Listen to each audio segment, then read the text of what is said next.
စားပါအောင်လို့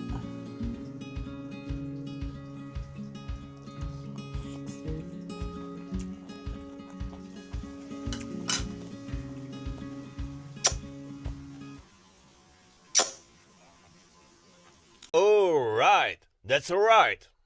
That's alright. 10 out of 10လုံးဝမိုက်တယ်နော်ရတာလုံးဝရှယ်ပဲချင်းလေးပြီးတော့စစ်စိတ်လေးပေါ့နော်စားလို့ကောင်းတယ်မအီဘူးရေလုံးပြုတ်ပြီးပဲစားရတဲ့ဆိုင်ဒီလိုလှုပ်စားတော့အများကြီးလဲစားနိုင်တယ်ဗျာမင်္ဂလာပါကျမ်းမာရေးနဲ့ညီညွတ်တဲ့ပန်းစိမ်းတုပ်ကိုစီးကြီးပေးပြီးတော့ဝယ်စားနေတဲ့သူဆိုရင်ဒီဗီဒီယိုကိုအဆုံးထိကြည့်လိုက်ပါပန်းစိမ်းတုပ်ဖို့အတွက်လိုအပ်တဲ့ပစ္စည်းတွေကတော့ပန်းစိမ်းဆလတ်ရွက်ငရုတ်ပွားကော်ဖီထုပ်လိမ်ဘော်ဒီပြောင်းမှုရှိရင်ပြောင်းမှုထည့်လို့ရပါတယ်အသားထည့်ခြင်းချက်သားအနှဲငယ်သုံးလို့ရပါတယ်ခင်းချင်တီကိုတော့ကိုစားတဲ့ချိန်မှာထည့်တာကောင်းပါတယ်လို့ကျွန်တော်အကြံပြုချင်ပါတယ်မဟုတ်ရင်အထားမခံပါဆိုလိုပါ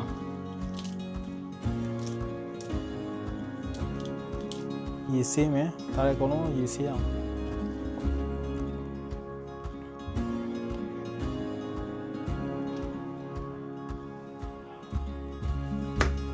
ပန်းစိမ်းကိုမကြီးမသေးအရွယ်စားလောက်ဒီထားပါမယ်ပန်းစိမ်းဒီတဲ့အခါမှာအသားကြီးလိုမျိုးကျန်းလို့မရပါဘူးပန်းစိမ်းအဖူးလေးတွေကကျွေသွားပါမယ်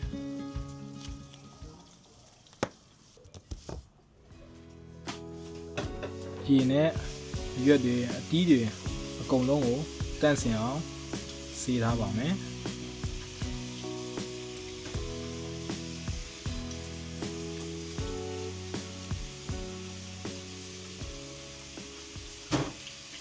ချက်သားကိုပြုတ်ထားလိုက်မှာနော်ဒီပွက်တယ်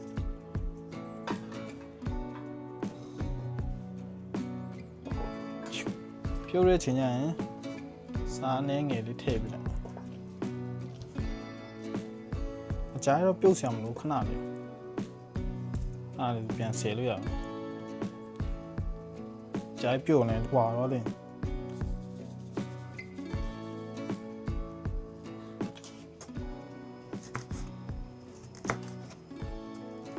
ငရုတ်ပွားတွေကိုအထဲကဥတိုင်တွေဖြုတ်ပြီးတော့ပပလေးလီးပါမယ်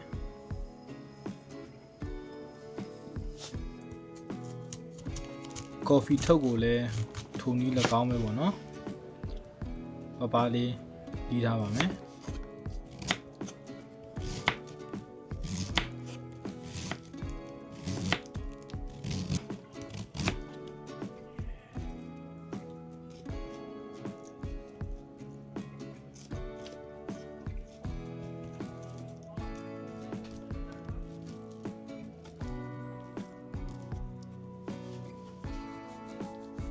လိမ်မော်တီကိုအပိုင်းနှစ်ပိုင်းခွဲပြီးအစိတွေကိုထုတ်မယ်ပြီးရင်၄စိတ်လောက်စိတ်လိုက်မယ်ပေါ့နော်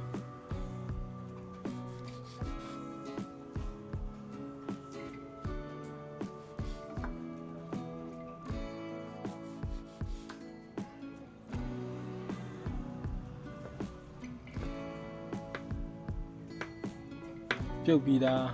ချက်သားတွေကိုလည်းအတုံးတေးသေးလေးဒီထားမယ်တကယ်လို့ကိုကတက်လွတ်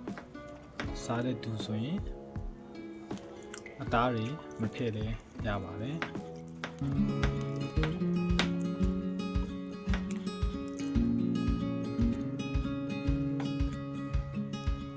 ဖြက်ဆရာရှိရဖြက်လီးရရှိရလီးနေတော့မှာပဲဘရိုကိုလီလေးရတော့ပြီပေါ့နော်ဖြက်သားလေးရပြီဆိုတော့ခဏရင်တုပ်တဲ့အစီအစဉ်စမယ်โอเคကျွန်တော်တို့ရောနဲ့စတော့လုပ်ပါတော့အနည်းတည်းစထည့်အဲ့ဒါနဲ့တိုင်လောက်တမအောင်မွေးမယ်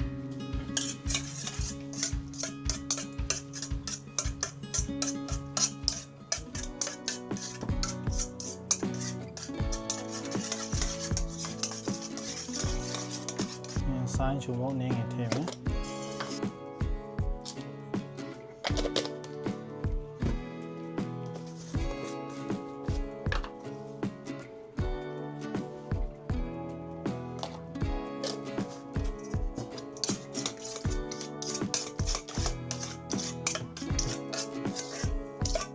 သားရင်ဆုံးစားထည့်တယ်နော်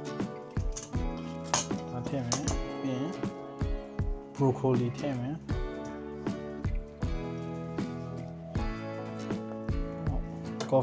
coffee ထည့်မယ်နော်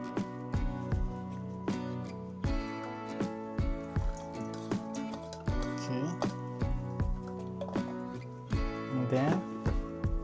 မြေဝိုင်ထည့်မယ်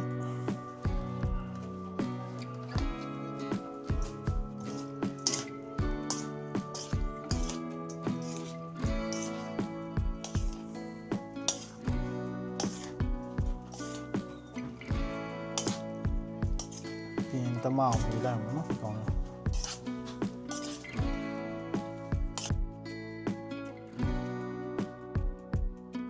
နောက်ဆုံးမှာဆလရွက်လေးတွေထည့်မယ်ပြီးရင်လီးထားတဲ့လိမ်မော်ဒီလည်းထည့်မယ်အဲ့ဒါပြီးရင်အကုန်လုံးကိုတမအောင်ဝေလိုက်ပါမယ်နောက်ဆုံးမှာတော့ပန်းစိမ်းတုပ်စားလို့ရပါပြီ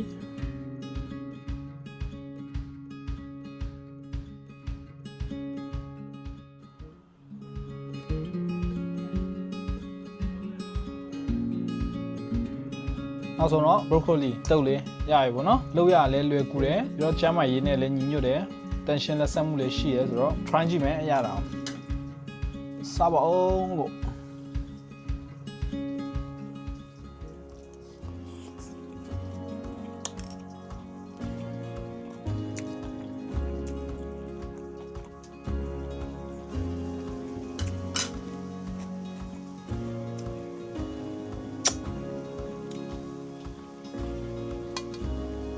10 out of 10လုံးဝ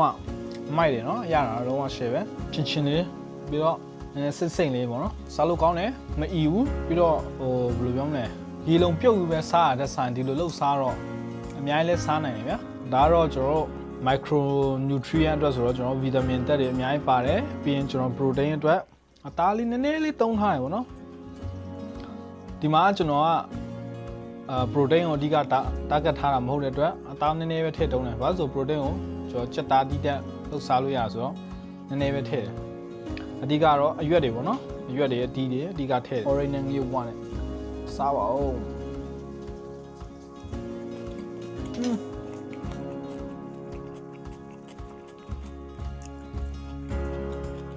ဒါကြောင့်ကျွန်တော်မိတ်ဆွေတို့အားလုံးကြံပြုချင်တာလိုက်လို့စားကြည့်ပါလုံကြီးလည်းပြထားပေးရပေါ့နော်အရင်မခက်ခဲဘူးကျမ်းမာရေးနဲ့လည်းညီညွတ်တယ်ဆိုတော့ကျွန်တော်တို့ fine ကြည့်ခိုင်းစေချင်တယ်ပေါ့နော် okay ဗီဒီယိုအဆုံးထိကြည့်ပေးလို့ကျေးဇူးတင်ပါတယ်နောက်ဗီဒီယိုမှာပြန်ဆုံကြမယ် bye